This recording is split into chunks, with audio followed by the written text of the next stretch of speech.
શ્રી ગુરુવે ગૌરચંદ્રાય શ્રી રાધિકાય તદાલયે કૃષ્ણાય કૃષ્ણ ભક્તાય તદ્ભક્તાય નમો નમઃ. કર્પૂરગૌરમ કરુણાવતારમ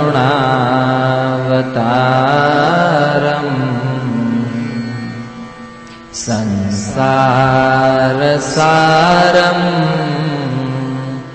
ભુજગેન્દ્રહારમ સદા વસંતમ હૃદયારવિંદે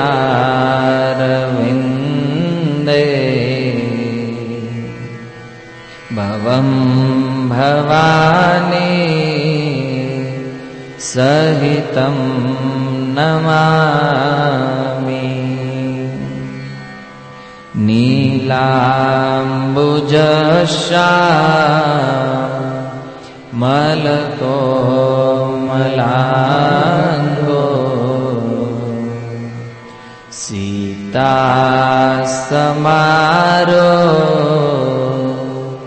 પીતવામભાગમ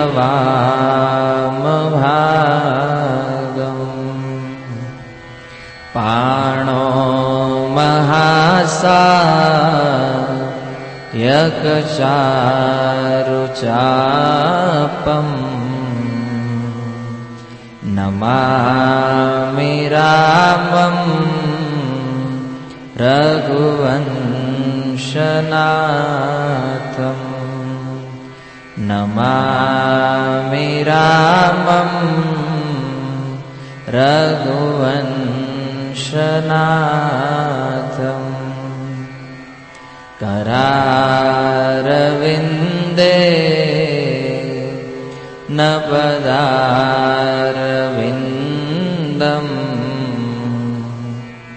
મુખારવિંદે વિનિવેશયંતમ વટસ્ય પત્રસ્ય પુટેશયાનમ બાલમુકુંદ મનસા સ્મરામિ. બાલમ મુકુંદ મનસા સ્મરામિ. હરે કૃષ્ણ કૃષ્ણ કૃષ્ણ હરે હરે, હરે રામ રામ રામ હરે. સ્વાગત છે આપ સર્વ ભક્તોનું. પ્રતિ સપ્તાહ જે કથાઓનું શ્રવણ આપણે કરી રહ્યા છીએ, કથાના અંતિમ પ્રવચનો ચાલી રહ્યા છે. કારણ કે રામાનુજાચાર્યના જન્મથી લઈ અને આજના પ્રવચનમાં રામાનુજાચાર્યની ઉંમર 100 વર્ષની થઈ ચૂકી છે. અને એ 100 વર્ષ દરમિયાન શ્રીરંગમમાં જેટલી પણ લીલાઓ બની, જેટલી પણ ઘટનાઓ બની, એમાંથી જે મુખ્ય મુખ્ય ઘટનાઓ છે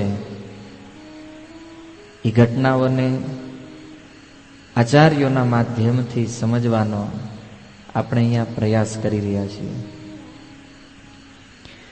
ગત સત્રમાં સાંભળ્યું કે રામાનુજાચાર્ય સંપત કુમાર, જેનું તમિલ ભાષામાં નામ છે સેલ્વ પિલ્લઈ,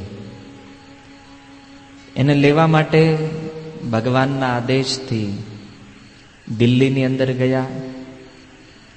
દિલ્હીની અંદર ગયા એ પહેલા યાદવગીરી પર્વત ઉપર બહુ સુંદર ભગવાન યાદવાદ્રીપતિના મંદિરની સ્થાપના કરી. ત્યાં એક મોટું નગર વસાવ્યું. આ સંપત કુમારને લેવા દિલ્હી ગયા. દિલ્હીમાં એમને ભગવાનની પ્રાપ્તિ થઈ નહીં. અને એ જ સંપત કુમારનું એક નામ હતું રામપ્રિય. રામપ્રિય નામ એટલે થયું કારણ કે અયોધ્યામાં ભગવાન શ્રી રામ આ વિગ્રહની સેવા કરતા હતા. અને કાળક્રમે એ વિગ્રહ પોતાના પુત્ર કુશને આપ્યો. અને કુશની મથુરાની પરંપરાથી એ વિગ્રહ ભગવાન શ્રી કૃષ્ણને દ્વારકામાં દહેજમાં મળ્યો. અને એ દ્વારકામાંથી યેન કેન પ્રકારેણ એ વિગ્રહ દિલ્હીની અંદર વયો ગયો. દિલ્હીમાં ગયા તો એ વિગ્રહને બાદશાહની જે પુત્રી હતી બહુ પ્રેમ કરતી હતી. એ જ વિગ્રહને એ રામપ્રિયને પોતાના પતિ માનતી હતી. તો જ્યારે રામાનુજાચાર્ય અને એ કન્યા વચ્ચે શરત લગાવવામાં આવી કે જે આ વિગ્રહને બોલાવે અને વિગ્રહ જેની પાસે જાય એની પાસે આ રામપ્રિય રહેશે. રામાનુજાચાર્યએ રામપ્રિયને બોલાવ્યા. રામપ્રિય આવ્યા નહીં. અને જ્યારે ઓલી રાજાની પુત્રીએ બોલાવ્યા તો નાની નાની ડગલીઓ ભરતા ભરતા ભગવાન એના ખોળામાં જઈને બેસી ગયા. રામાનુજાચાર્ય ક્રોધિત થાય અને એમણે જ્યારે વૈષ્ણવ ધર્મ છોડવાની વાત કરી ભગવાનને, ત્યારે ભગવાન એ રાજાની પુત્રીની ગોદીમાંથી ઉતરી અને રામાનુજાચાર્યના ખોળામાં કૂદકો મારીને ચડી ગયા.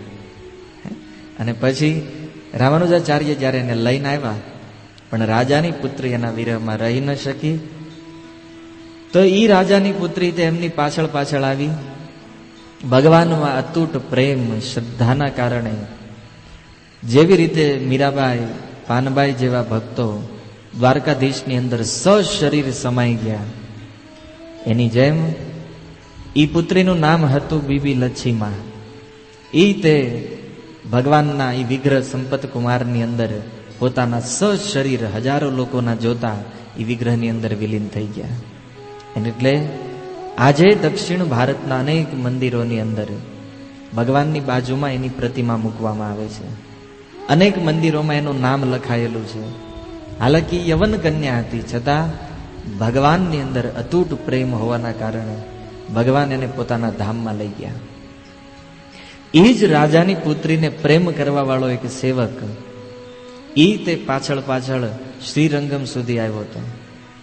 પણ આપણને બધાને ખબર છે કે યવન લોકોને હિન્દુ મંદિરોની અંદર પ્રવેશ આપવામાં નથી આવતો.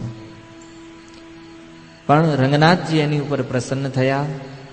રંગનાથજીએ કીધું કે તારી ઉપર હું અહીંયા સંપૂર્ણ કૃપા નહીં કરી શકું, એટલે તું જગન્નાથપુરી વયો જા. જગન્નાથપુરીની અંદર જઈ એણે ભગવાનની કૃપા પ્રાપ્ત કરી અને એ તે ભગવાનના ધામમાં વયા ગયા. તો ગયા પ્રવચનમાં 4 સ્વપ્ન આવ્યા રામાનુજાચાર્યને, અને 4 સ્વપ્નોના માધ્યમથી એણે આ સંપત કુમારની પ્રાપ્તિ કરી. અને સંપત કુમારની પ્રાપ્તિ જ્યારે થઈ ગઈ ત્યારે 2 ભક્તો મળ્યા. જે બંને ભક્તો, એક આ રાજાની પુત્રી અને એક એનો પ્રેમી. તો 2 મુસલમાન ભક્તો ભગવાનના ધામ વૈકુંઠને પ્રાપ્ત કરી ગયા. કહેવાનું તાત્પર્ય એ છે કે જ્યારે કોઈ વ્યક્તિ ભગવાનને પ્રેમ કરે, એ પ્રેમના કારણે કોઈ પણ જાતિમાં જન્મેલો વ્યક્તિ હોય, કોઈ પણ કુળમાં એનો જન્મ થયો હોય, પણ ભક્તિ એક એવી વસ્તુ છે જેના કારણે બધા નિયમ અને ધર્મને છોડી અને વ્યક્તિ ભગવાનનું શરણ લઈ શકે. ચાહે હિન્દુ હોય, મુસલમાન હોય કે કોઈ પણ કુળમાં એનો જન્મ થયો હોય. અનેક એવા ભક્તો છે જેની સમાધિ આજે બ્રજ વૃંદાવનમાં છે. ગોકુળમાં તમે જાઓ, ગહેવર વનમાં જાઓ, તો અનેક એવા મુસલમાન ભક્તો, રસખાન, અનેક પદો એવા લખ્યા છે એને, જેમાં સુરદાસજી લખે છે એમ રસખાને તે અનેક પદોમાં પોતાના હૃદયનો જે ભાવ છે કૃષ્ણ પ્રતિ, એ પોતાની કવિતાઓમાં પ્રગટ કર્યો છે. હે ને, ગોકુળની અંદર એમની સમાધિ છે. બહુ મોટા ભક્ત થયા રસખાનજી. હરિદાસજી જે આજ ગૌડીય પરંપરામાં ચૈતન્ય મહાપ્રભુના ગુરુભાઈ છે હરિદાસ ઠાકુર. તો ભક્તિ કરવા માટે ક્યારેય કોઈ જાતિ કે કોઈ ધર્મ એના માટે બાધિત નથી. કારણ કે ભક્તિ જે છે એ જીવનો સ્વાભાવિક કર્મ છે. પ્રત્યેક જીવ ચાહે કોઈ પણ કુળમાં પ્રગટ થાય, પણ ભક્તિ જે છે એ પ્રત્યેક વ્યક્તિ કરી શકે. જેમ માતાના ગર્ભથી પ્રગટ થઈ અને વ્યક્તિને શ્વાસ લેવો એ એક સ્વાભાવિક કર્મ છે, એમ ભગવાનનું ભજન કરી ભગવાનના ધામને પ્રાપ્ત કરવું એ પ્રત્યેક જીવોનું સ્વાભાવિક કર્મ છે. એને કરવું જોઈએ. અને જેમ વ્યક્તિ શ્વાસ લીધા વગર મરી જાય, એમ આ સંસારની અંદર આવીને વ્યક્તિ જો ભજન ન કરે, ભક્તિ ન કરે, તો માયા અને કળિયુગ દ્વારા એને હંમેશા મારવામાં આવે છે. પ્રતિ ક્ષણ પોતાના આયુષ્યમાંથી ધીમે ધીમે ધીમે ધીમે એ આયુષ્ય ઓછું થતું જાય અને એક દિવસ મૃત્યુ, અને મૃત્યુ પછી જાતસ્ય હિ ધ્રુવ મૃત્યુ, પાછો બીજો જન્મ, અને ફરીથી કાળ અને માયા દ્વારા ધીમે ધીમે ધીમે ધીમે એની ઉપર પ્રહાર કરતા કરતા આ ભૌતિક જગતમાં અનેક દુઃખોની વચ્ચે એના આયુષ્યને હરવામાં આવે છે. પ્રતિ ક્ષણ મનુષ્ય આ સંસારથી એટલો દુઃખી રહે છે, છતાં એ દુઃખમાંય તે પોતાના આયુષ્યને નષ્ટ કરી રહ્યો છે. અને એવી રીતે દુઃખમાં બંધાઈ ગયા છે લોકો કે એ દુઃખના કારણે પોતાનું જે આયુષ્ય નષ્ટ થઈ રહ્યું છે એનું ભાન નથી રહેતું. કે પ્રતિ ક્ષણ મારા શરીરને આ સૂર્યદેવ જે છે, ભગવાન કાળ જે છે એ કાપી રહ્યા છે. દુઃખ ભક્તોના જીવનમાં આવે છે. અત્યાર સુધી જે પ્રસંગો જોયા કે રામાનુજાચાર્યની આટલી બધી ભક્તિ છતાં પ્રિય ધામ શ્રીરંગમને છોડી અને એને યાદવગીરી ઉપર વાસ કરવો પડ્યો. કેટલો? 12 વર્ષ યાદવગીરી ઉપર રામાનુજાચાર્યને 12 વર્ષ વ્યતીત થઈ ગયા, અને 12 વર્ષ એને શ્રીરંગમમાંથી બહાર રહેવું પડ્યું. તો એક પ્રશ્ન થાય કે ભક્તો જે આ દુઃખને સહન કરી રહ્યા છે એનું ફળ શું છે? તો ભક્તો જ્યારે જ્યારે દુઃખને સહન કરે, એ દુઃખનું ફળ છે ભગવાનની કૃપાની પ્રાપ્તિ એને થઈ જાય છે. ભગવાનના કૃપા પાત્ર બને છે. સાચો ભક્ત જે હોય ને એ જીવનમાં હંમેશા ભગવાન અને ભગવાનના ભક્તોની કૃપાની યાચના રાખે. તમારા મનમાં કદાચ પ્રશ્ન થતો હશે કે પ્રભુજી તમે આટલા બધા પ્રવચનથી કૃપા કૃપા કૃપા કહો છો, આ કૃપા છે શું? આ કૃપા કઈ વસ્તુ છે? એકવાર મહારાષ્ટ્રના એક બહુ મોટા સંત નામદેવ, અને ઈ નામદેવે ભગવાનને જઈને કીધું કે મહારાષ્ટ્રની અંદર તમારા એક બહુ ગરીબ ભક્ત રહે છે, અને તમે તો લક્ષ્મીના પતિ છો, હજારો લક્ષ્મી તમારી સેવા કરે છે. એક કામ કરો, એ ભક્તને તમે થોડું ધન આપો, જેના કારણે એને રોજ રોજ જંગલમાં જવું ન પડે, લાકડા ન કાપવા પડે. ભગવાને કીધું ઠીક છે, તમે મારી સાથે ચાલો. નામદેવજીને સાથે લઈ ભગવાનની ભક્તના ઘરે આવ્યા. પતિ પત્ની હતા ભક્તો. એનું નામ હતું રાંકા અને બાંકા. કથા તો બહુ મોટી છે ભક્તો, પણ ઇન શોર્ટ કૃપા શું કહેવાય એના વિષયમાં હું તમને આ પ્રસંગ કહી રહ્યો છું. ભગવાને આવીને રાંકા બાંકાને કીધું કે જો તમે મારી પાસે જે વરદાન ચાહતા હોય એ વરદાન માંગી લો. અને સાથે નામદેવજી હતા. નામદેવજીને પ્રણામ કરી અને રાંકા, જે પતિ હતા એનું નામ રાંકા હતું, અને પત્ની હતી એનું નામ બાંકા હતું.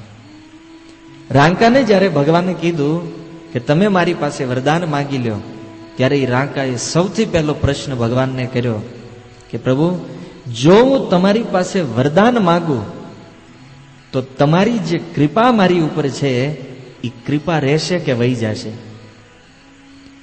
ભગવાને કીધું વરદાન માગવું એ તો એક વાણિયાના વેપાર જેવું છે કે તમે પેલા ભક્તિ કરો પછી હું પ્રસન્ન થાવ અને પ્રસન્ન થઈ ગયા પછી હું તમને વરદાન આપું. જ્યારે કોઈ ભક્ત મારી પાસે વરદાન માગે ત્યારે એને મળી જાય છે બધું, પણ મારી જે કૃપા છે એ કૃપા એ ભક્ત ઉપર નથી રહેતી. આપણને જો કદાચ ભગવાન મળી જાય અને કહે કે શું વરદાન જોતું છે, તો લિસ્ટ નો કાઢતા લાંબુ, હે ને, કે પ્રભુ તમારું ભજન કરવામાં આટલા આટલા દુઃખ આવ્યા છે, હે ને, મંદિરે જવામાં ગાડી નહોતી, ગાડી હતી તો પેટ્રોલનો ભાવ બહુ હતો. લિસ્ટ નથી આપવાનું ભગવાનને, કૃપા યાચના. રાંકાએ કીધું જો કૃપા વહી જતી હોય તો કૃપાના ભોગે મારે કોઈ વરદાન નથી જોતું. અને ભગવાને જોયું નામદેવની સામે, બોલો નામા હવે શું કહો છે? આ છે મારા શુદ્ધ ભક્તોનું. કારણ ભક્ત હંમેશા ભગવાનની કૃપા ચાહે છે, નહીં કે ભૌતિક લાભ.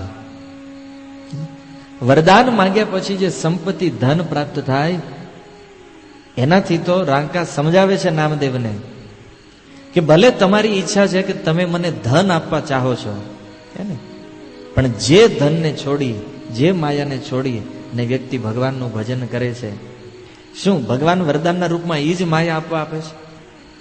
એટલે તમે જુઓ ભાગવતની અંદર જેટલા જેટલા ભક્તો પાસે આવ્યા ભગવાન, કોઈ વરદાન માંગવાનું કીધું તો બધા ભક્તો કહે છે પ્રભુ હું તમારી કૃપા દ્રષ્ટિ ચાહું છું, કૃપા આપો. શા માટે? આપણને થાય ભાગવત વાંચતો શું વારી ઘડિયા ધ્રુવ મહારાજ, પ્રહલાદ મહારાજ બધા કૃપા કૃપા કૃપા કૃપા કરે છે.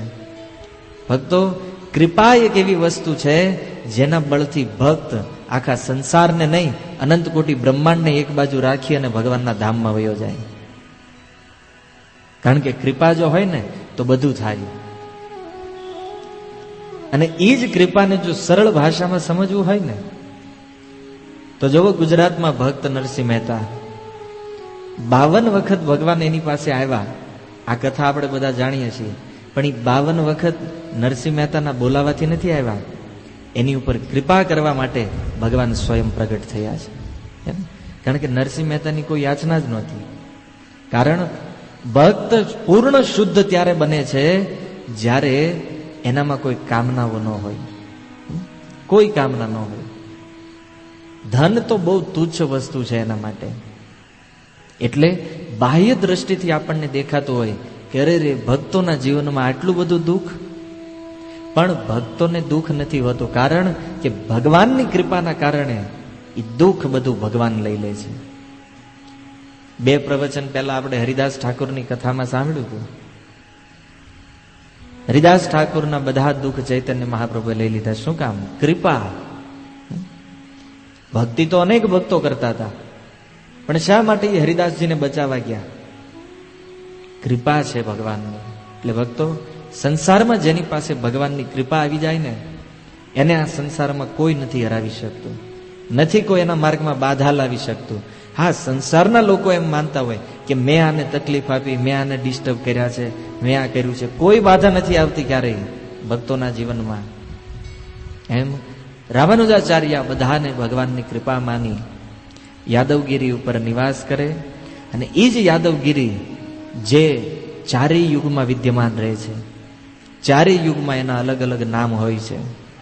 સતયુગની અંદર એનું નામ નારાયણાદ્રી થાય છે. ત્રેતા યુગમાં એનું નામ વેદાદ્રી થાય છે. દ્વાપર યુગની અંદર એનું નામ યાદવગીરી રહે છે. અને કળિયુગમાં એને યતિ શૈલ કહેવામાં આવે છે. શૈલ માને પર્વત અને યતિ એટલે જ્યાં સંન્યાસીઓ નિવાસ કરે છે. તો આ 4 નામથી આ સ્થાન પ્રખ્યાત છે. 12 વર્ષ સુધી રામાનુજાચાર્ય યાદવગીરી ઉપર રહ્યા. આ સમય પસાર કરતા કરતા એક દિવસ રામાનુજાચાર્યના મનમાં વિચાર થયો, શ્રીરંગમથી અમે બંને છૂટા પડ્યા હતા. કુરેશ જે છે એ કુલુતાંગને મળવા માટે ગયા અને હું અહીંયા પશ્ચિમની દિશામાં ભાગી આવ્યો હતો. 12 વર્ષનો સમય વીતી ગયો છે. કુરેશના કોઈ સમાચાર નથી. કોઈ વ્યક્તિ આવીને કહેતું નથી કુરેશ ક્યાં છે, એનું શું થયું છે, કોઈ સમાચાર નહીં. અને 12 વર્ષ પછી એક દિવસ શ્રીરંગમથી એક વૈષ્ણવ આ યાદવગીરી ઉપર આવ્યા. યાદવગીરી ઉપર આવી એણે રામાનુજાચાર્યને કીધું, જે ઘટનાઓ શ્રીરંગમમાં બની હતી બધું એને સંભળાવ્યું, કે તમે જ્યારે શ્રીરંગમને છોડીને નીકળી ગયા ત્યારે કુરેશ અને મહાપૂર્ણને કુલુતાંગના દરબારમાં લઈ જવામાં આવ્યા, અને એ દરબારમાં શૈવ અને વૈષ્ણવ ઉપર બહુ મોટી ચર્ચા થઈ ગઈ. શૈવ લોકો કહેતા હતા શિવજી મહાન છે, વૈષ્ણવો કહેતા હતા વિષ્ણુ મહાન છે.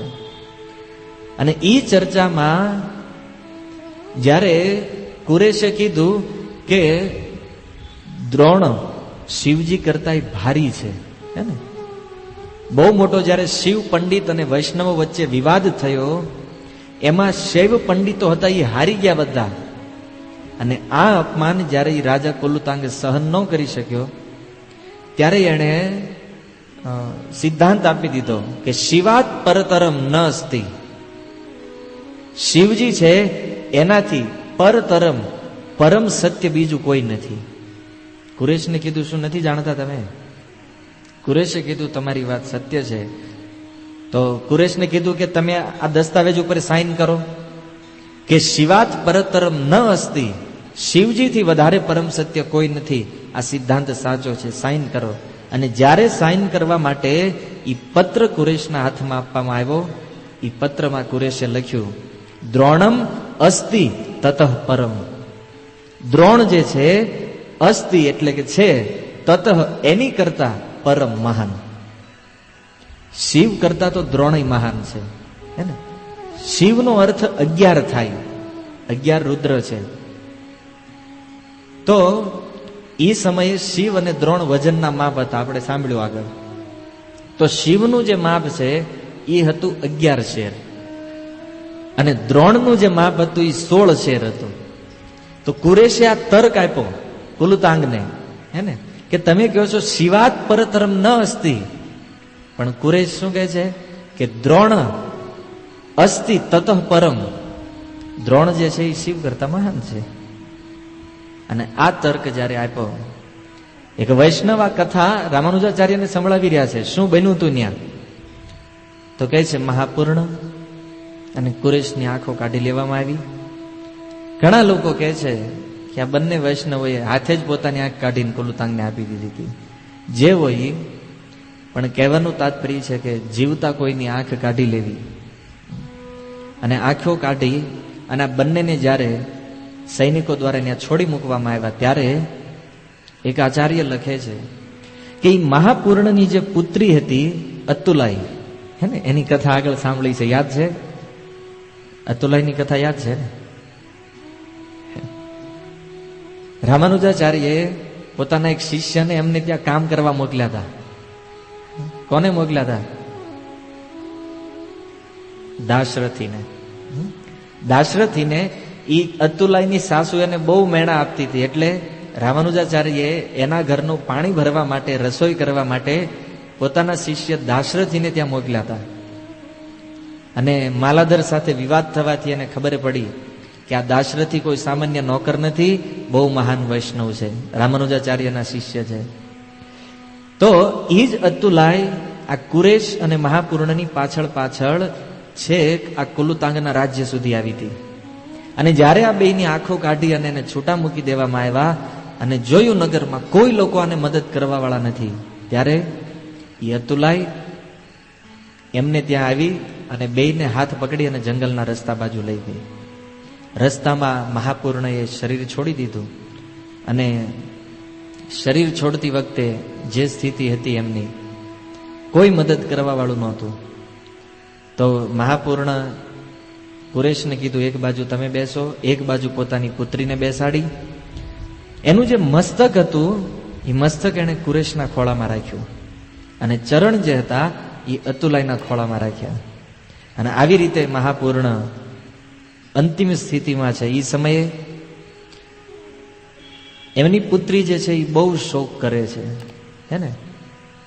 એ શોક એટલા માટે નહીં કે પોતાના પિતાનું મૃત્યુ થઈ રહ્યું છે, એટલા માટે શોક કરી રહી છે કે આટલા મહાન ભક્ત યામુનાચાર્યના શિષ્ય, અને એનો જ્યારે સમય છે શરીર છોડવાનો, કોઈ વૈષ્ણવો સાથે નથી, અને ધામય નથી, ખુલ્લા રસ્તામાં જંગલની અંદર. અતુલાય કહે છે કે હે પિતાજી, એક મહાન વૈષ્ણવે ભગવાનના ધામમાં પોતાનો પ્રાણ છોડવો જોઈએ. તમારે અહીંયા નથી ભગવાનનું ધામ, નથી કોઈનો સંગ, અને ખુલ્લી જગ્યામાં કોઈ વ્યવસ્થા નથી, અને આવી જગ્યાએ તમે શરીર છોડો છો. સમયે મહાપૂર્ણ બહુ સુંદર ઉપદેશ આપે છે કે જો સૌથી પહેલો સિદ્ધાંત કે કોઈ પણ ભક્ત જ્યાં પોતાનો પ્રાણ છોડે ને, એ સ્થાન જ વૃંદાવન કે ભગવાનનું ધામ બની જાય છે. કારણ કે ભગવાનના જે ભક્ત છે એની અંદર બધા તીર્થ વાસ કરે છે. પ્રત્યેક તીર્થો ભક્તના શરીરમાં છે. એટલે જ્યાં ભક્ત છે એ જ વૃંદાવન છે. અને જો તું પુત્રી એમ કહેતી હોય કે કોઈ વૈષ્ણવ નથી, કોઈ મદદ કરવા વાળો નથી, તો જો મારું મસ્તક અત્યારે એક મહાન વૈષ્ણવ કુરેશના ખોળામાં છે, અને મારા ચરણ તારા ખોળામાં, બે વૈષ્ણવો છો, હે ને?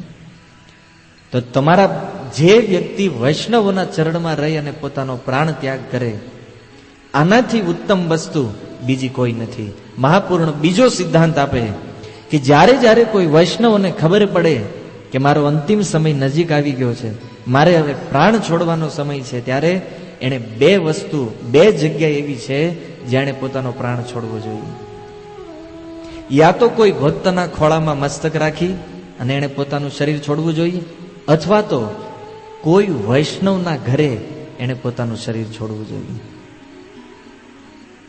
મહાપૂર્ણ કહે છે કે બે માંથી એક ભક્તનો ખોળો, મારું મસ્તક કુરેશના ખોળામાં છે, એટલે જ્યાં હું શરીર છોડીશ એ સ્થાન મને અતિ પ્રિય છે. અને સમજાવ્યું કે જો હું શ્રીરંગમમાં કે શ્રી શૈલ જેવા પવિત્ર સ્થાનમાં જઈ અને મારું શરીર છોડે તો આવનારી જે પેઢી છે એ બધા લોકો એમ માને કે શરીર છોડવા માટે વૃંદાવન અથવા તો શ્રીરંગમમાં જવું જોઈએ. શું કામ? જેમ અત્યારે કાશીમાં થઈ ગયું છે. કાશીની અંદર તમે જાઓ તો હરિશ્ચંદ્ર ઘાટ અને મણિકર્ણિકા ઘાટ ઉપર હજારો શવ લાઈનમાં પડ્યા હોય સળગાવવા માટે. એટલા બધા. ન્યા સ્મશાન 24 કલાક ચાલુ રહે છે. અને અમે યાત્રામાં ત્યાંના જે સ્થાનિક લોકોને પૂછ્યું શું કારણ છે, તો કારણ એ જ આપ્યું છે શાસ્ત્રમાં કે શિવજી કાશીની અંદર પ્રત્યેક વ્યક્તિના કાનમાં આવીને બોલે છે રામ નામ, અને ત્યાં મરવાનું બહુ મહત્વ છે. તો આખું જીવન પાપ કર્યા પછી વ્યક્તિ એમ માને છે કે આપણે કાશીમાં જાશું તો આપણી મુક્તિ થઈ જાય. તો આ સિદ્ધાંતને ખોટો પાડવા માટે આ શ્રી મહાપૂર્ણ સમજાવી રહ્યા છે કે જો હું આવું કરીશ, ધામમાં રહીને પ્રાણ છોડીશ, તો બધા લોકો વિચાર કરશે કે નહીં, મૃત્યુ તો ધામમાં જ થવું જોઈએ, અને બધા લોકો પોતાના શબના ઢગલા કરશે ભગવાનના પવિત્ર ધામની અંદર. અને બીજું કે એક વૈષ્ણવની શું મહત્તા છે એ બતાવવા માટે મહાપૂર્ણ કહી રહ્યા છે કે હું તમારી વચ્ચે અહીંયા પ્રાણ છોડી રહ્યો છું જંગલમાં. આવી રીતે બહુ સુંદર ઉપદેશ કુરેશ અને પોતાની પુત્રીને આપી રહ્યા છે. ગીતામાં ભગવાન શ્રી કૃષ્ણ કહે છે કે પ્રાણ છોડવા માટે બે મુહૂર્ત ઉત્તમ છે. બે મુહૂર્તની વાત, અષ્ટાંગ યોગીઓની વાત જ્યારે ભગવાન ગીતાના 8મા અધ્યાયમાં કહે છે કે અષ્ટાંગ યોગીઓ જે છે એ ઉત્તરાયણમાં પોતાનો પ્રાણ છોડે, અને એક પક્ષ છે દક્ષિણાયન, વર્ષમાં 2 અયન થાય, ઉત્તરાયણ અને દક્ષિણાયન. તો ઉત્તરાયણમાં જે પ્રાણ છોડવો એ સૌથી ઉત્તમ માનવામાં આવ્યું છે, અને દક્ષિણાયનમાં જે પ્રાણ છોડે એ યોગીઓ પોતાના યોગથી ભ્રષ્ટ થઈ જાય છે. આ અષ્ટાંગ યોગીઓની વાતમાં છે. પણ વિશ્વનાથ ચક્રવર્તી ઠાકુર જેવા આચાર્યો આની ઉપર લખે છે કે ભક્તો કદાચ ઉત્તરાયણમાં પ્રાણ છોડે કે દક્ષિણાયનમાં છોડે, ભક્તો આ નિયમથી પરે છે. એને નથી ઉત્તરાયણ લાગુ પડતું, નથી દક્ષિણાયન લાગુ પડતું. મહાપૂર્ણ જે છે એ દક્ષિણાયનમાં પોતાનું શરીર છોડી રહ્યા છે. શા માટે? કે આવનારા ભક્તોને ખબર પડે કે વૈષ્ણવ જે છે ને એ બધા નિયમો, બધા સિદ્ધાંતો અને બધી વાતોથી પર ડાયરેક્ટ ભગવાનના પ્રેમી ભક્તો છે. ભગવાનને મળવા માટે વૈષ્ણવોને કોઈ નિયમ બાધ્ય નથી કરી શકતો. અને વૈષ્ણવો જ આ સંસારની અંદર સર્વોચ્ચ સ્થિતિ ઉપર છે. વર્ણાશ્રમ વ્યવસ્થામાં બ્રાહ્મણને સૌથી ઉપર માનવામાં આવે છે, પણ બ્રાહ્મણ કરતા ઉપરની કેટેગરી આવે છે વૈષ્ણવોની, ભગવાનના પરમ ભક્તોની. એટલે મહાપૂર્ણએ કીધું કે હું જે પ્રાણ ત્યાગ કરીશ એ અત્યારે મારી ઉત્તમ સ્થિતિ છે. શ્રીલ ભક્તિ સિદ્ધાંત સરસ્વતી ઠાકુર પ્રભુપાદજીના ગુરુ જે છે, એમનો જ્યારે શરીર છોડવાનો સમય આવ્યો ત્યારે ભક્તિ સિદ્ધાંત મહારાજ કલકત્તામાં હતા. કલકત્તામાં પ્રચાર કરતા હતા. અને કલકત્તાના બાગ બજારની અંદર જે મંદિર છે એમાં ભક્તિ સિદ્ધાંત મહારાજના શિષ્યોએ કીધું કે પ્રભુપાદ, અમે તમને વૃંદાવન લઈ જાવી, જગન્નાથપુરી લઈ જાવી કે માયાપુર લઈ જાવી? ત્યારે ભક્તિ સિદ્ધાંત મહારાજ બહુ સુંદર સમજાવે છે કે મારી ઈચ્છા છે કે જેમ પિતામહ ભીષ્મએ યુદ્ધ ભૂમિમાં પ્રાણનો ત્યાગ કર્યો એમ મારે તે યુદ્ધ ભૂમિમાં ત્યાગ કરવું છે. કારણ કે કલકત્તા જે છે એ ભક્તિ સિદ્ધાંત મહારાજના પ્રચારનું કેન્દ્ર હતું. ભક્તિ સિદ્ધાંત મહારાજ ત્યાં પ્રચાર કરતા હતા. મારું જે પ્રચાર ક્ષેત્ર છે એ જ મારા માટે મારી યુદ્ધ ભૂમિ છે. અને આજ મારા માટે વૃંદાવનથી વિશેષ ધામ છે, વિશેષ જગ્યા છે. કારણ કે અહીંયાથી કૃષ્ણ ભક્તિનો પ્રચાર થઈ રહ્યો છે. મારે વૃંદાવને નથી જવું, માયાપુરે નથી જવું અને જગન્નાથપુરી નથી જવું. હું અહીંયા જ આ કલકત્તાની અંદર આ મંદિરની અંદર જ હું મારું શરીર ત્યાગ કરીશ. અને બહુ સુંદર શિક્ષા ભક્તિ સિદ્ધાંત મહારાજ આપે છે. ભક્તિ સિદ્ધાંત મહારાજે કીધું કે હું મારા ઉદાહરણથી બતાવવા માંગુ છું ભજનાનંદી અને ગોષ્ઠાનંદી વચ્ચે શું અંતર છે. સંસારમાં લોકો બે પ્રકારે ભજન કરે. એક ભજનાનંદી હોય, એ માત્ર પોતાની ભક્તિ જ કરતા રહે. ઘરે બેહીને માળા કરતા હોય, મંદિરમાં એકલા એકલા માળા કરતા હોય અને એને પ્રચારમાં કોઈ રસ નહીં, બસ માત્ર પોતાનું ભજન. હાલાકી ભજનાનંદી ઉત્તમ છે.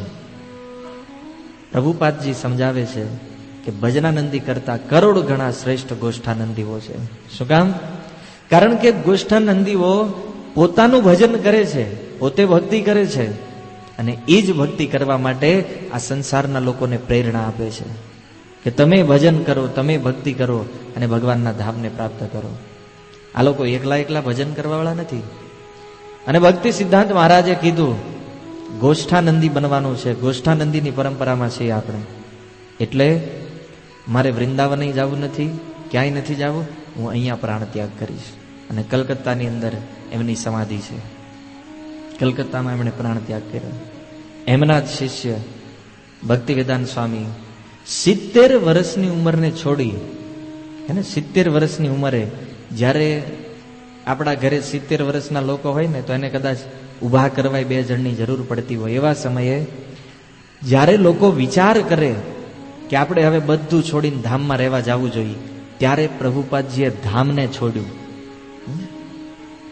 ગઢા થાય તો લોકો શું વિચારે? ચાલો હવે ધામમાં રહેવા જઈશું. પ્રભુપાદજીએ 70 વર્ષે ધામ છોડ્યું અને બહાર નીકળ્યા. શું કામ? આખા વિશ્વને એ વૃંદાવનનું દાન આપવા માટે. પ્રભુપાદજી કે વિચારો, જો હું એકલો અહીંયા બેઠો રહીશ તો આ સંસારના લોકો, એ અમેરિકા વાળા ક્યારેય વૃંદાવનમાં આવવાના નથી, એ યુરોપ વાળા લોકો ક્યારેય વૃંદાવનમાં આવવાના નથી. પ્રભુપાદજી એક ભક્ત વૃંદાવન ધામને છોડીને 70 વર્ષે નીકળ્યા અને માત્ર 12 વર્ષમાં 108 મંદિર અને કરોડો ભક્તો, આ વિશ્વને દાન આપી દીધું ભક્તિનું. ભગવાન શ્રી કૃષ્ણને દાન કરી દીધા આખા વિશ્વને. અને તમે જુઓ આજે દુનિયાની કઈ એવી જગ્યા છે જ્યાં રાધા અને કૃષ્ણનું મંદિર નથી? મહાપૂર્ણ એ સમજાવી રહ્યા છે કે ભક્ત જ્યાં છે બધી વસ્તુ ત્યાં જ છે. એને ધામય ત્યાં છે, મંદિરે ત્યાં છે, ભગવાન ત્યાં છે, બધી વસ્તુ એને ત્યાં છે. કારણ કે ભક્ત જે છે એ પોતાનામાં પરિપૂર્ણ છે. પ્રભુપાદજી અને આપણા આચાર્યોની પરંપરાથી આપણને આ વસ્તુ શીખવા અને સમજવા મળી છે. તો આવી રીતે ભક્તો જે છે એ માત્ર પોતાના જીવતા જીવ પ્રચાર નથી કરતા, પણ મરતા સમયે તે એ ભક્તો આ સંસારને બહુ મોટી શિક્ષા આપતા જાય છે. એટલે જ કહેવાય છે કે ભક્તો જે કાર્ય જીવતા રહીને નથી પ્રચાર કરતા એ પોતાના મૃત્યુ દ્વારા શીખવાડે છે. હે ને? કારણ કે જો ભક્તિ સિદ્ધાંત મહારાજ પ્રભુપાદજી પોતાના ત્યાગ દ્વારા એ સમજાવે છે કે વૈષ્ણવોએ શું કરવું જોઈએ. પ્રભુપાદજી કદાચ પ્રવચનમાં બોલી બોલીને થાકી ગયા હોત કે વૈષ્ણવોએ પ્રચાર કરવો જોઈએ, બહાર જવું જોઈએ, લોકો એટલું માન્યા નથી. પણ પ્રભુપાદજીના મૃત્યુને, પ્રભુપાદજીના એ વૃંદાવન ધામ છોડવાના ઈ વસ્તુને, ઈ પ્રક્રિયાને જોઈ અને આજે હજારો ભક્તો કહે છે કે વૃંદાવનમાં રહેવું જરૂરી નથી, પણ બહાર રહી અને સંસારની જે અપવિત્ર જગ્યાઓ છે એને વૃંદાવન બનાવવું જોઈએ. આ શિક્ષા આચાર્યો પોતાના મૃત્યુથી આપે છે. એટલે કીધું છે કે વૈષ્ણવો જીવતા જે પ્રચાર નથી કરતા એટલો પ્રચાર એ લોકો પોતાના મૃત્યુ સમયે કરે છે. એટલે જ વૈષ્ણવોનું મૃત્યુ જે છે એ બહુ મોટો ઉત્સવ છે, બહુ મંગલકારી. વૈષ્ણવોના જીવનમાં એનું મૃત્યુ જે છે ને એ એની સૌથી વિશેષ પળ હોય છે. જાણો છો શું કામ? કારણ કે એને ખબર છે કે જ્યારે મારું શરીર છૂટવાનું છે ત્યાર પછી હું સીધો ભગવાનને પ્રાપ્ત કરવાનો છું, યા તો મારા ગુરુ મહારાજને પ્રાપ્ત કરવાનો છું. હે ને? શ્રી સંપ્રદાયના જેટલા વૈષ્ણવો શરીર છોડે એની એક જ ઈચ્છા હોય કે જ્યાં મારા ગુરુ મહારાજ ગયા છે ત્યાં હું જાઉં.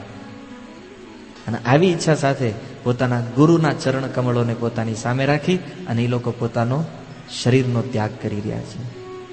એટલા માટે મરવું એ વૈષ્ણવો માટે એક બહુ મોટો ઉત્સવ છે. પણ જે લોકો ભક્તિ તત્વને જાણતા નથી, જે લોકો ભજન નથી કરતા, એ લોકો મરવાથી બહુ બીવે છે. એને ભય છે હૃદયમાં મરવાથી, મૃત્યુથી. તો આ કથા એક વૈષ્ણવ કહી રહ્યા છે કે મહાપુરુષે શરીર છોડ્યું અને પછી એ રસ્તેથી અનેક વૈષ્ણવો નીકળ્યા. તો એ લોકોને ઊભા રાખી એમની પાસે મદદ માગી કે તમે જરા આમનો અગ્નિ સંસ્કાર કરવામાં મદદ કરો. અને બધા વૈષ્ણવોની મદદથી મહાપુરુષનો અગ્નિ સંસ્કાર કરવામાં આવ્યો. ત્યાર પછી કુરેશ શ્રીરંગમમાં આવ્યા. શ્રીરંગમમાં તે કુરેશને મંદિરમાં પ્રવેશ ન મળ્યો, કારણ કે કુલુતાંગે કીધું હતું, ત્યાં સૈનિકો મૂકી દીધા હતા કે જે લોકો રામાનુજાચાર્યના અનુયાયીઓ હોય એને આ મંદિરમાં પ્રવેશ નહીં કરવા દેવાનો. કુરેશને તે પૂછ્યું, મંદિરમાં જવું છે કે રામાનુજાચાર્યને છોડવા છે? બોલો, ભગવાનને જોતા છે કે પોતાના ગુરુને જોતા છે? કુરેશે કીધું કે આ સંસારની અંદર હું બધું છોડી શકું, કદાચ શ્રી રંગનાથજીને છોડવા પડે એને છોડી શકું, પણ મારા ગુરુ જે છે એ રામાનુજાચાર્યને હું ક્યારેય નહીં છોડું. ન છોડ્યા. કુરેશ કે ભગવાનના દર્શન ન થાય તો કાંઈ વાંધો નથી. ત્યાંથી નીકળી અને બીજા સ્થાનમાં વયા ગયા. અને આ કથા એક વૈષ્ણવે રામાનુજાચાર્યને કીધી. રામાનુજાચાર્યના મનમાં બહુ દુઃખ થયું, ભક્તો બહુ દુઃખી થયા અને જમીન ઉપર પડી અને શોક કરવા માંડ્યા. બધા શિષ્યોએ સમજાવ્યું, રામાનુજ તમે શોક ન કરો, કારણ કે જે ઘટનાઓ થવાની હતી ભગવાન જે ચાહે છે એ તમે જાણો છો કે નારાયણની જે ઈચ્છા છે એ જ પરમ છે. ભગવાનની ઈચ્છાથી જ આ સંસારમાં બધું કાર્ય થઈ રહ્યું છે. તો શા માટે તમે દુઃખી થાવ? છતાં પોતાના પ્રિય શિષ્યની આવી હાલત રામાનુજાચાર્ય સહન ન કરી શક્યા. એના દુઃખનું મૂળ કારણ એ હતું કે જે જગ્યાએ મને દુઃખ પડવાનું હતું એની બદલે એ દુઃખ મારા શિષ્યને પડ્યું. રામાનુજાચાર્ય એટલે દુઃખી હતા કે કુરેશને તો આમાં કઈ કર્મ લાગુ નથી પડતું, એના ભાગ્યમાં તો આ કઈ હતું નહીં. આ દુઃખ સહન મારે કરવાનું હતું, પણ છતાં એ કુરેશના ભાગ્યમાં આવ્યું છે. એટલે બહુ વિલાપ કર્યો, બહુ શિષ્યોએ સમજાવ્યા, રામાનુજ શાંત થાય નહીં. પછી એ રામાનુજાચાર્યએ મારુતિ અંડાન નામના એક શિષ્યને બોલાવ્યા અને મારુતિ અંડાનને કીધું કે તમે મારો સંદેશો લઈ જાઓ અને મારો સંદેશો લઈ અને શ્રીરંગમમાં કુરેશને પહોંચાડો. એ મારુતિ અંડાન આવ્યા કુરેશની પાસે. શ્રીરંગમમાં તો કુરેશ હતા નહીં અને કુરેશની પાસે આવી અને એમણે રામાનુજાચાર્યની બધી વાત કરી કે રામાનુજાચાર્ય તમારા સ્મરણમાં બહુ દુઃખી છે, તમને બહુ યાદ કરે છે અને તમને યાદ કરી અને બહુ વિલાપ કરે છે, બહુ દુઃખી થઈ રહ્યા છે. ત્યારે કુરેશ મારુતિ અંડાનને સમજાવે છે કે મારી બે આંખ જવાથી કોઈ નુકસાન નથી થયું, મેં તો મારા ગુરુની સેવા કરી છે, પણ રામાનુજાચાર્યને જો કંઈક થઈ જાત તો આ સંસારને બહુ મોટું નુકસાન થાય. કારણ કે મારી જેવો એક શિષ્ય કદાચ પોતાના ગુરુ માટે પ્રાણ આપી દે, મેં તો ખાલી આંખો આપી છે, પણ મારી જગ્યાએ જો રામાનુજાચાર્ય ગયા હોત, આ કુલુતાંગે જો એમનો વધ કરી નાખ્યો હોત, તો આ સંસારને બહુ મોટી ખામી, બહુ મોટી ખોટ પડે. મારા શરીરનું, મારા જીવનનું કોઈ મૂલ્ય નથી, આ સંસારમાં મૂલ્ય રામાનુજાચાર્યનું છે. કારણ કે આ દુનિયાને એ બહુ મોટી ભેટ આપી રહ્યા છે, કૃષ્ણ ભક્તિનું દાન કરી રહ્યા છે. એટલે રામાનુજાચાર્યને રહેવું બહુ જરૂરી છે. તું ચિંતા ન કરીશ. અને મારુતિને કીધું તમે જય રામાનુજાચાર્યને કહો કે તમારું રહેવું બહુ અતિ આવશ્યક છે, અને આ સંદેશ લઈ અને તમે આપો એને. તો મારુતિ અંડાન જ્યારે પાછા ફર્યા રિટર્ન, તો રસ્તામાં એને ખબર પડી કે ઓલો જે કુલુતાંગ રાજા હતો એનું મૃત્યુ થઈ ગયું છે, એ મરી ગયો છે.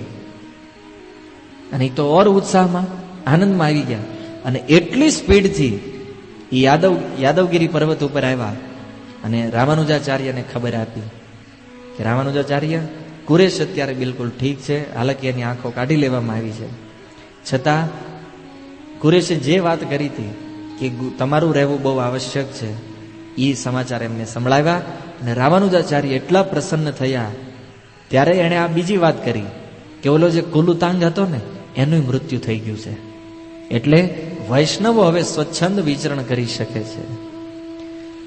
તો કુલુતાંગનું જ્યારે મૃત્યુ થયું, આ સમાચાર રામાનુજાચાર્ય સાંભળ્યા તો બહુ પ્રસન્ન થયા.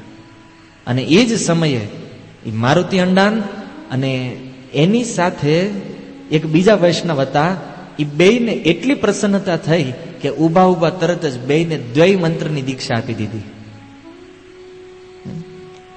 તરત જ દીક્ષિત કરી દીધા. નામ એનું જ રાખ્યું, એનું નામ મારુતિ અંડાન. સમજાવ્યો અર્થ એનો કે આને મારુતિ અંડાન નામ શું કામ આપ્યું છે ખબર છે? કારણ કે જેમ રામાયણની અંદર લક્ષ્મણજીને મૂર્છા આવી અને હનુમાનજીએ ફટાફટ જઈને જડીબુટી લાવી અને લક્ષ્મણજીના પ્રાણ બચાવ્યા હતા, એમ કુરેશના સમાચાર આપી અને મને પરમ પ્રસન્નતા કરી છે. એટલે વાસ્તવમાં આણે હનુમાનજીનું કાર્ય કર્યું છે, ને અને નામ એ મારુતિ છે. તો રામાનુજાચાર્ય કે તમને જે નામ આપ્યું છે મારુતિ બિલકુલ યથાયોગ્ય છે, એટલે આ નામને ફેરવવું નથી. અને એમને મારુતિ અંડાનના નામ સાથે દીક્ષિત કર્યા. બધા વૈષ્ણવો પરમ પ્રસન્ન થયા.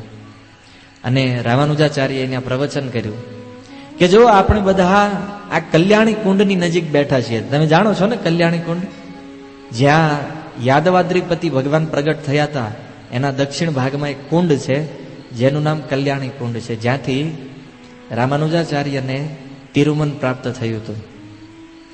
તો એ કલ્યાણી કુંડ વાસ્તવમાં કલ્યાણ કરવા વાળું છે. કારણ કે કુલુતાંગનું મૃત્યુ થયું, ઉપરથી કુરેશના કુશળ સમાચાર મળ્યા, અને બધા વૈષ્ણવો એ કુલુતાંગના શૈવ ધર્મનો જે પ્રચાર કરવાની પ્રવૃત્તિ હતી, તો એમાંથી બધા વૈષ્ણવો મુક્ત થયા છે. તો રામાનુજાચાર્ય આનંદમાં કે વાસ્તવમાં આપણું કલ્યાણ થયું છે. અને આ મારુતિ મારુતિ જ છે, કારણ કે એણે આપણને આટલી જલ્દી ખબર આપી છે. તો રામાનુજાચાર્ય જ્યારે શ્રીરંગમમાં નહોતા રહ્યા, તો એ સમયે શ્રીરંગમમાં ઘણી ઘટનાઓ બની હતી. કારણ કે 12 વર્ષનો સમય વીતી ગયો, અને એ 12 વર્ષમાં રામાનુજાચાર્યના જે ગુરુઓ હતા, એને 5 ગુરુઓ હતા. કયા કયા નામ યાદ છે રામાનુજાચાર્યના 5 ગુરુઓ?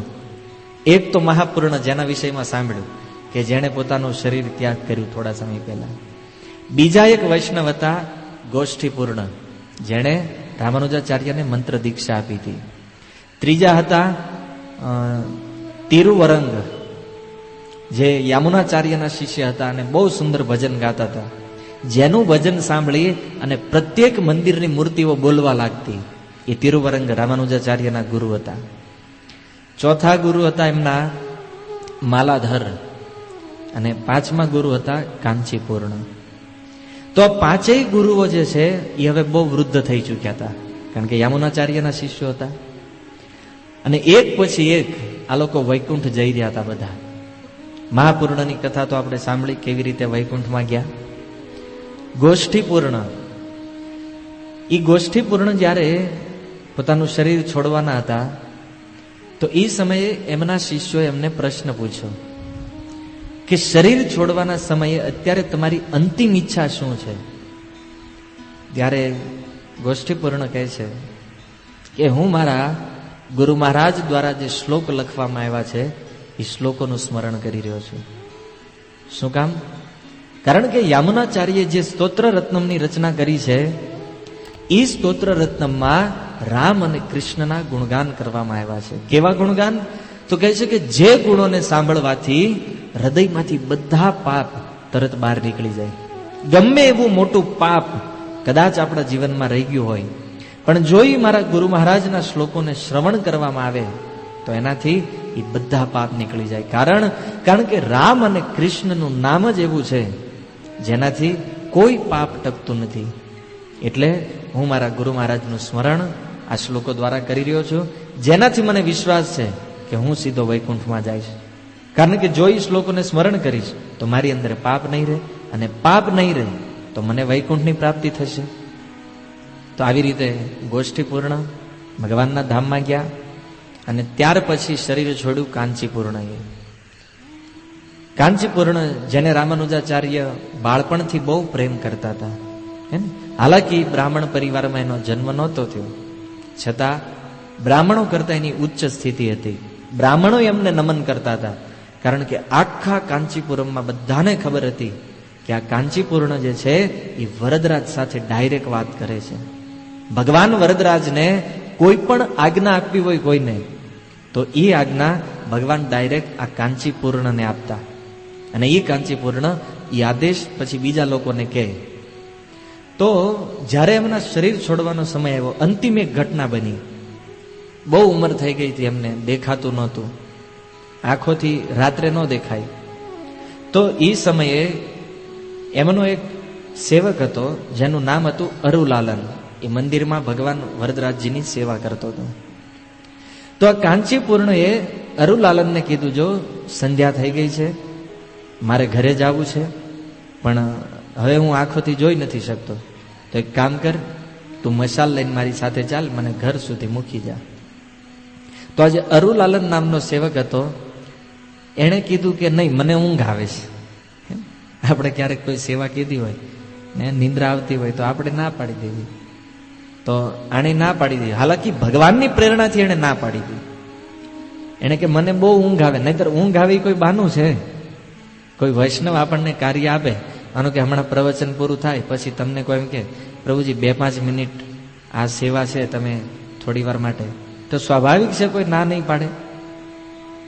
પણ ભગવાનની ઈચ્છા હતી, ઓલાને ઊંઘ આપી દીધી, સુવડાવી દીધો અરુલાલનને. અને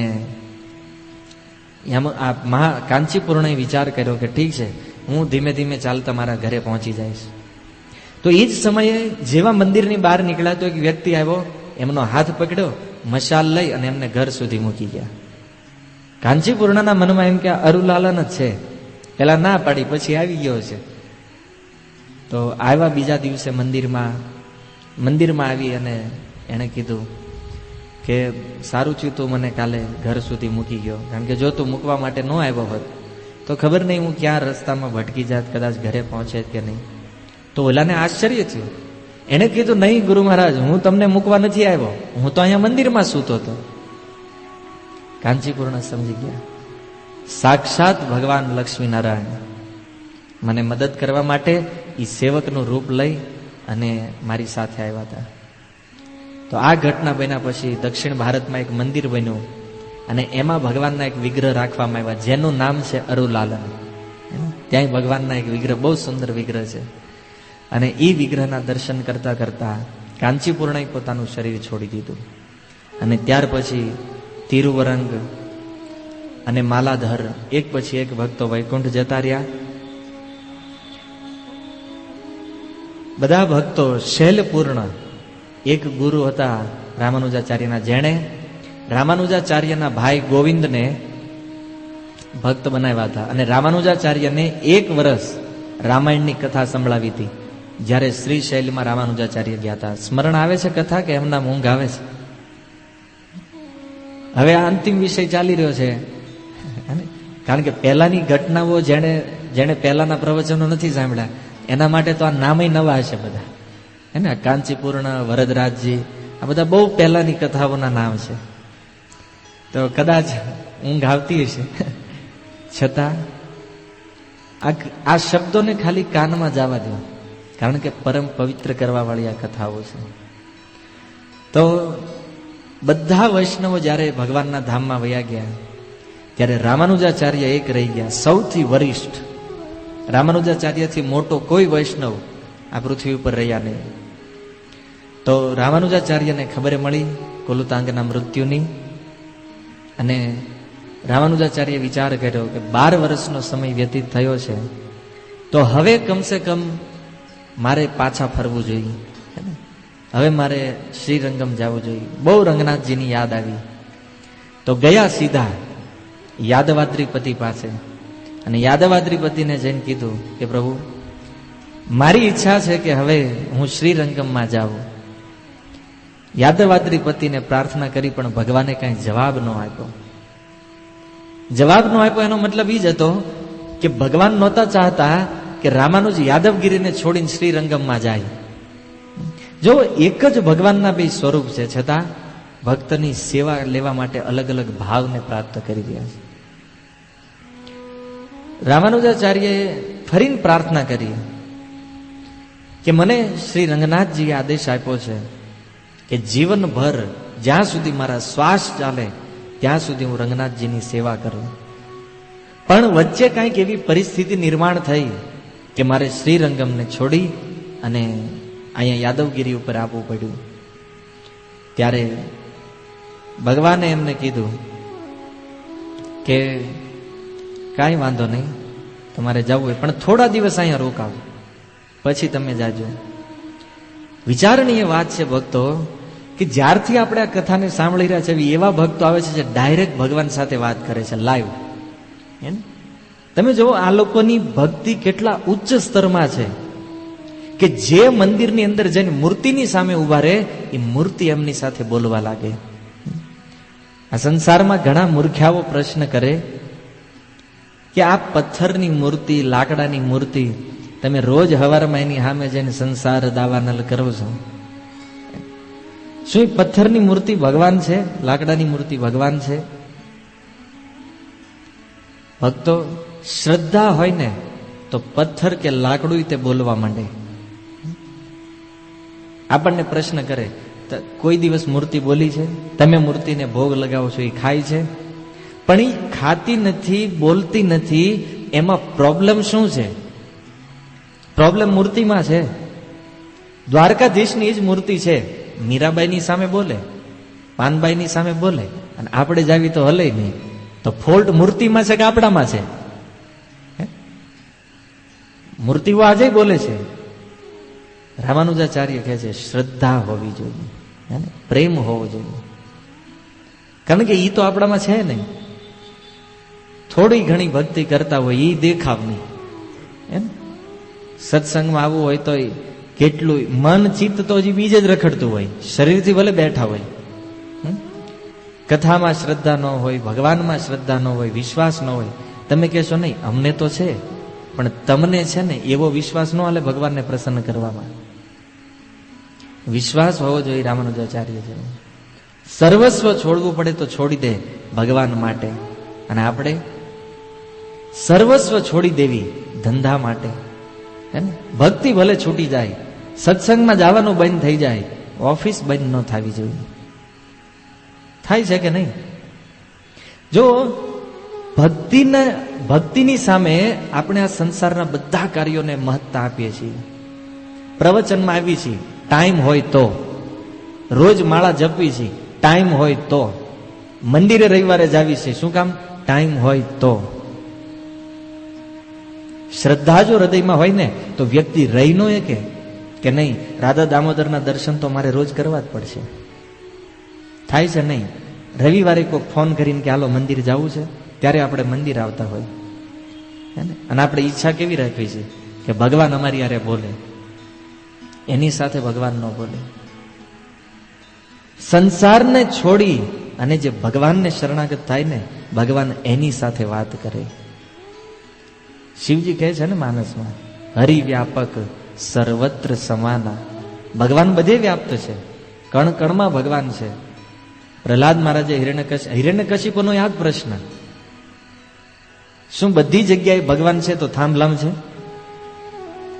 એક આચાર્ય બહુ સુંદર ટીકામાં લખે છે કે જેટલા જેટલા લોકો એ પ્રશ્ન કરે ને કે શું પથ્થરમાં ભગવાન છે, એટલે સમજી લેવાનું આ હિરણ્યકશિપુ. કારણ કે જે હિરણ્યકશિપુ હોય ને એ જ પ્રશ્ન કરે પથ્થરમાં ભગવાન છે.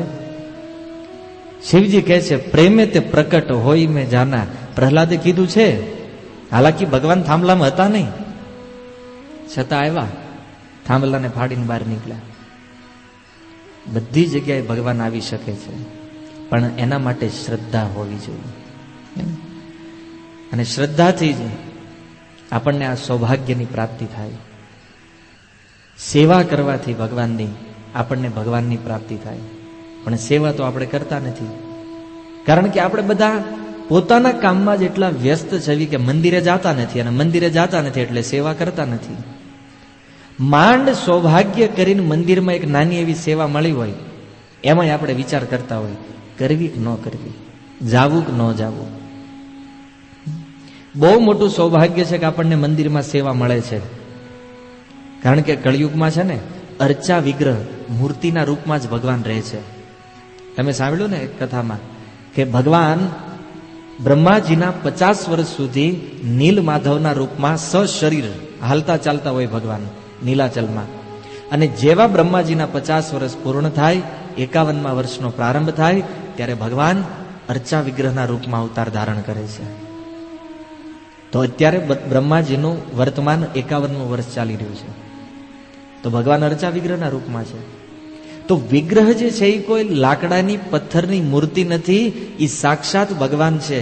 દ્રષ્ટિ આપણે ફેરવવાની છે એને જોવામાં. આપણે માનતા હોય કે આ પથ્થર છે તો એ પથ્થર જ રહેશે, પછી તમે કદાચ એને મારો, ભાંગી નાખો, તોડી નાખો, એ મૂર્તિ તમને કાંઈ નહીં કહે. પણ જો તમારો પ્રેમ હશે એમાં કે નહીં આ સાક્ષાત ભગવાન છે, તો એ એવી રીતે વ્યવહાર કરશે. જેવો તમારો વ્યવહાર એવો જ વિગ્રહનો સામે વ્યવહાર રહેશે. એટલે બધી સેવા સમાન છે. કોઈ નાનામાં નાની સેવા આપણને આપવામાં આવે તો એ સેવા તે કરવી જોઈએ. કેવું માની કે હું ભગવાનની સેવા કરી રહ્યો છું. મંદિરમાં એક વ્યક્તિ પ્રવચન આપતો હોય અને એક વ્યક્તિ ટોયલેટ સાફ કરવાની સેવા કરતો હોય, બેયનું ફળ સમાન જ છે. કોઈ સેવા મોટી નથી કે કોઈ નાની નથી. એટલે એવું ન માનવું જોઈએ કે વ્યાસપીઠ ઉપર બેસીને જે વક્તાઓ પ્રવચન આપે છે તો એ બહુ મહાન છે, કે એને બહુ ફળ મળી રહ્યું છે. તમામ સેવા, મંદિરમાં ઝાડુ મારો છો, ચપ્પલ સાફ કરો છો, કોઈના ચપ્પલ ઉઠાવો છો, ચપ્પલ વ્યવસ્થિત મૂકો છો, એન કેન પ્રકારે નાનામાં નાની સેવા જે કરો છો, હાલાકી સેવા નાની મોટી છે જ નહીં, બધી સેવાનું સમાન ફળ મળે છે. પણ એની કરતા વિશેષ એ સમજવાનું છે કે સેવા આપણને મળી રહી છે એ આપણું સૌથી મોટું સૌભાગ્ય છે. પણ આપણે એને આપણું દુર્ભાગ્ય માનવી છે કે લે અમારી પાસે સેવા આવી, અમારે આટલું બધું કામ કરવાનું, અમારે વહીવટ કરવાનો. એ વહીવટ નથી. મંદિરમાં બેસી અને મંદિરની ઓફિસમાં કોઈ ચેક સાઇન કરે છે ને, એ ભગવાનની એટલી જ સેવા કરી રહ્યો છે જેટલી પ્રવચન આપવા વાળો કરે છે. શું કામ? કારણ કે આપણે બહુ ચેક ફાડતા હોય, ક્યાં? આપણા બિઝનેસમાં. એના કર્મનું બંધન લાગે છે. આ લોકો ચેક ફાડે છે રાધા દામોદરની સેવા માટે. એટલે ઓફિસમાં બેસીને જે કાર્ય કરે છે ને, બધી સેવા સમાન છે, કોઈ અંતર નથી, બધી સેવાનું સમાન ફળ છે. એટલે એવું ન માનવું જોઈએ કે આપણને પ્રવચન આપતા આવડતું નથી એટલે આપણે, એવું નથી. એટલે સેવા કરવી જોઈએ વિગ્રહની, કારણ કે કળિયુગમાં ભગવાનનો અવતાર વિગ્રહના રૂપમાં થાય છે.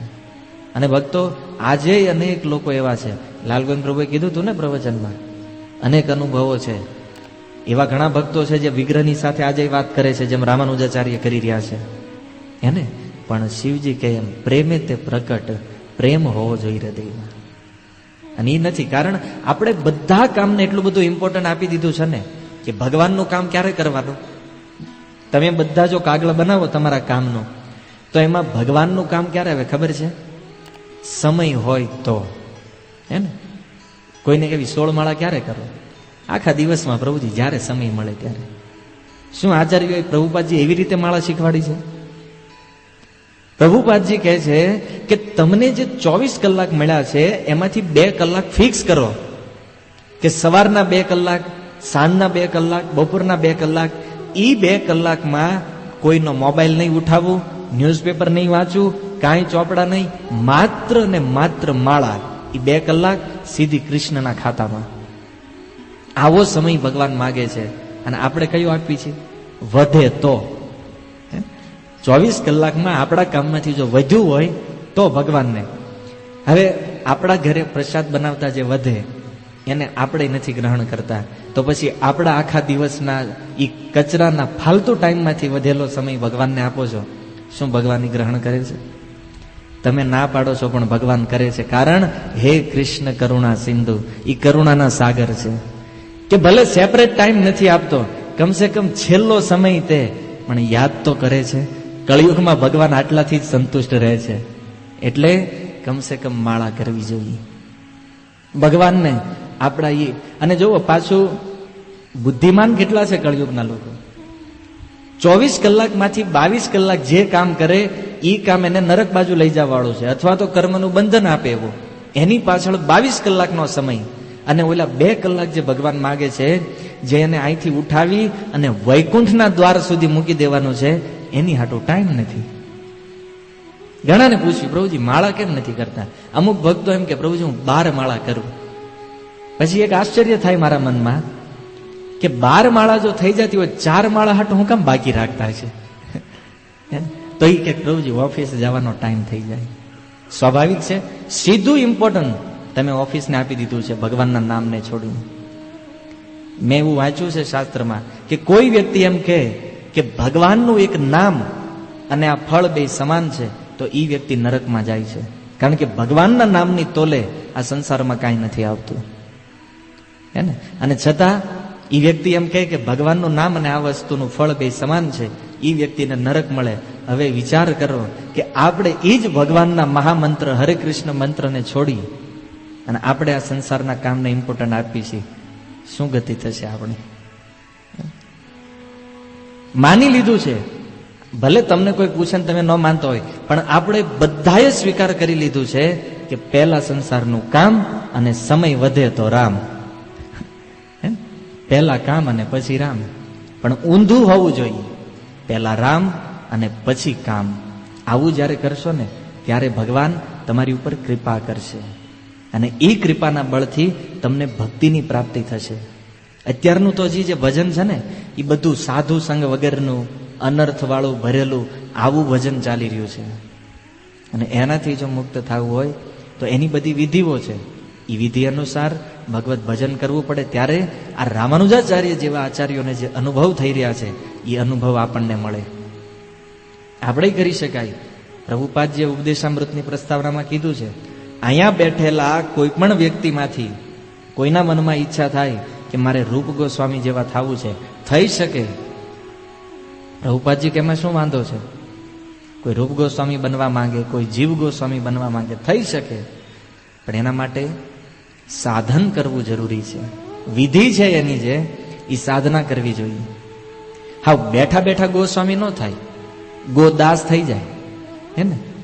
અને કળિયુગને માયાનો પ્રભાવ તો જુઓ, ગોદાસ થઈ ચૂક્યા છે, પૂર્ણ ઇન્દ્રિયોના વશમાં છે, છતાં પોતાને ગોસ્વામી માનતા હોય. હા હા, આપણે તો રાગાનુગા ભાવમાં છે. અને અમુક લોકો તો નિયમથી એમનેમ પર થઈ ગયા છે, આપણને આ લાગુ પડતું જ નથી. સાધન ભક્તિને પૂર્ણ કર્યા સિવાય કોઈ વ્યક્તિ રાગાનુગામાં પ્રવેશ ન કરી શકે. હા, એક વ્યક્તિ છે જેની ઉપર ભગવાન કે ગુરુની કૃપા થઈ જાય, એ વ્યક્તિ જઈ શકે, પણ એવા કૃપાપાત્ર કોઈ છે નહીં. એટલે સાધન ભક્તિ જે પ્રભુપાદજી દ્વારા અને એમની પહેલાના આચાર્યો દ્વારા જે બતાવવામાં આવ્યું છે એ કરવું જોઈએ.